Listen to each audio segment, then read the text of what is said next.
ওরে ইমানদার, আল্লাহর ভয়ে তোর অন্তরটা কেঁপে ওঠার সময় কি হয় নাই? যুবক, তুই ভাবিস না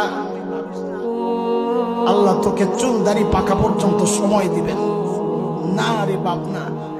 কত বাবাকে দেখলাম সন্তানের লাশ কাঁধে নিয়ে যেতেছে।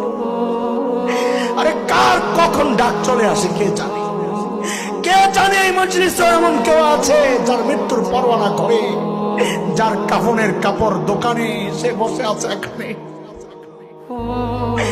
কে জানে কালকে খবর পাইতে পারেন বয়ান করে গেল হাসান জামিল তো দুনিয়ায় না। কোন আমলের ভরসা এইভাবে নিশ্চিন্ত জীবন যাপন করছি? আরে কার নাফরমানি করতেছি একটু চিন্তা আছে মাথায়? কার? ওই মালিকের যিনি আমাকে আপনাকে এত ভালোবাসে। কত ভালোবাসে ভেবেছি কখনো? আহা, কত ভালোবাসেন আমার মালিক। আমি আপনি যখন দরজা জানলা আটকায়া ভেতরে গুনাহ করি, ভেতরে গুনাহ চলতেছে, আর আমার মালিক দরজার নিচে দিয়া বাতাস আর অক্সিজেন পাঠাইয়া দেন যেন আমি ভিতরে মরে না যাই। ওই মালিকের নাফরমানি আর কত কাল বলেন?